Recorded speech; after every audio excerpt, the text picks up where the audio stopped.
Allez, Sud Radio, c'est bon à savoir. Aujourd'hui, on s'intéresse aux avis clients qui prolifèrent sur Internet. C'est pratiquement devenu un réflexe pour certains avant d'aller au resto. On en parlait à l'instant avec Maxime, ou de prendre un hôtel, une chambre d'hôtel. Eh bien, on va souvent regarder sur Google pour voir s'il a une bonne note ou pas. Mais ces avis sont-ils vraiment fiables? Pour le savoir, je reçois Jean-David Lépineux. Bonjour. Oui, bonjour. Et merci d'être avec nous ce matin sur Sud Radio. Vous êtes fondateur et dirigeant d'Opinion System, gestionnaire d'avis clients. Comment faut-il les prendre, ces avis en ligne, tout d'abord? Est-ce qu'il faut s'en méfier véritablement? Alors, vous savez, il y a deux façons de réagir face aux avis Google. Alors, c'est devenu, comme vous l'avez cité il y a 2 minutes, un véritable réflexe. Dans un premier temps, en fait, comment il faut les regarder? Vous avez 2 catégories de personnes. Si vous recherchez un restaurant, est-ce qu'on doit douter de ses avis? Finalement, est-ce que c'est si important que ça? J'ai envie de vous dire, sur un restaurant, quand vous avez 1500 avis, il n'y a pas de doute à avoir, même si au travers de ceci, Google ne filtre absolument pas les faux avis. D'ailleurs, c'est indiqué sur Google, que les avis ne sont pas vérifiés. D'accord. Ouais. Oui, voilà. Vous avez une mention. Ok, d'accord. Voilà. Ouais. Vous avez une mention sur Google comme quoi les avis ne sont pas vérifiés.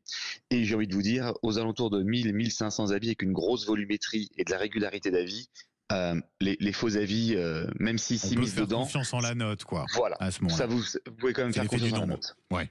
C'est ça. Ouais. Et pour la suite, donc ça c'est pour les restaurants, voilà, les chambres d'hôtel. Bon, ça, on arrive à faire le distinguo entre le vrai et le faux à partir du moment où on a un certain nombre d'avis, quoi, un certain nombre de notes qui sont données. Ça, on le comprend bien. Est-ce que sur des avis en particulier, il faut se méfier? Alors, est-ce qu'il doit nous mettre la puce à l'oreille là, au-delà du nombre, de l'effet de nombre? Alors, oui, il y a 2 choses. Vous savez, quand vous recherchez des avis, on a 2 catégories de consommateurs. Des consommateurs qui ont pris un réflexe. On en a parlé sur les restaurants, je regarde. Sur un hôtel, je regarde. Ouais. Ça, c'est un réflexe. Ok, je regarde, je me donne une idée, j'y vais. Par contre, il y a des avis à risque, sur des professions à risque. Et là, on est sur un sujet beaucoup plus important, notamment en avis Google. Si je vous parle par exemple d'un constructeur de maisons individuelles, vous faites un mauvais choix. On appelle ça des professions très à risque. Le mauvais choix de ce professionnel pourrait vous mettre dans une situation extrêmement grave.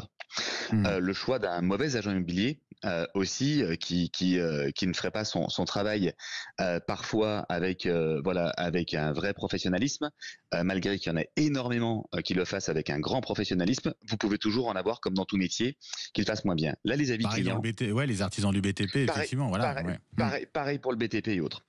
Et bien là sur les avis clients, vous avez deux façons de faire. Ouais. Tout d'abord, quand vous allez sur Google, la première façon de regarder ça, c'est quand vous cliquez sur les avis clients, vous avez maintenant la source de tous les avis. C'est une obligation légale depuis mars 2024. Quand vous cliquez sur les avis, vous n'avez plus que les avis Google, vous avez la source de tous les sites qui recensent les avis du professionnel pour lequel vous avez cliqué. D'accord, ok. Ouais. Au moment où vous regardez la source, vous regardez le site internet qui héberge les avis et vous regardez si ce gestionnaire d'avis ou si ces avis ont une norme ISO 20488.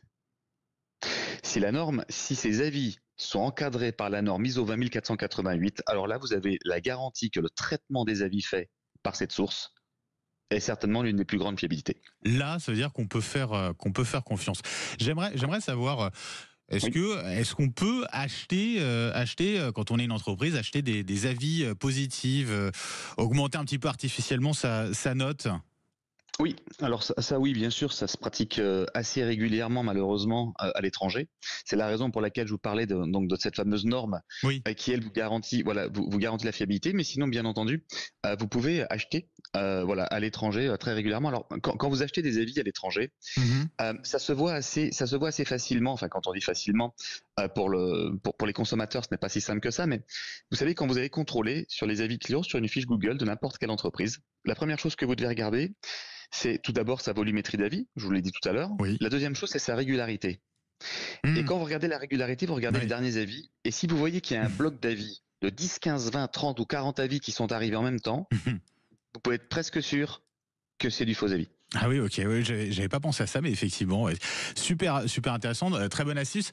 Est-ce que ça joue, est-ce qu'on sait si ça joue véritablement sur le comportement des consommateurs, voilà, de voir qu'il y a une note pas terrible pour un restaurant ou pour un hôtel, ça a un impact très fort véritablement sur le choix du consommateur? Ben, plus de 90% des gens choisissent par rapport à ça. C'est Plus de devenu, voilà, 90%. voilà, Comme quoi, ouais. c'est devenu un véritable réflexe. Alors dans certains, encore une fois, dans certains domaines d'activité, hein, Ouais. mais la recherche d'avis, vous l'avez dans deux cas de figure. Vous allez sur un restaurant, c'est assez simple, hein. Sur un restaurant, une note inférieure à 4,2, vous allez passer votre chemin.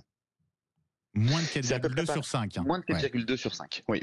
Ça veut dire que dès qu'on descend à la barre de 4,1, 4, 3, 9 et au-delà, en dessous de ça, c'est terminé, vous passez votre chemin. Les gens sont habitués à de la note relativement haute et recherchent de la note relativement haute. Ils recherchent une note assez haute avec du volume. Et à contrario, une note avec un grand volume qui aurait 5 sur 5 va créer de la méfiance. Ah oui, d'accord. C'est C'est surprenant. voilà, Ouais, c'est surprenant. ouais, Euh, c'est- ouais, ouais. Un mot pour conclure rapidement, parce que le temps oui. passe, Jean-David Lépineux, mais juste pour ça joue aussi sur le référencement ou pas d'avoir une bonne note?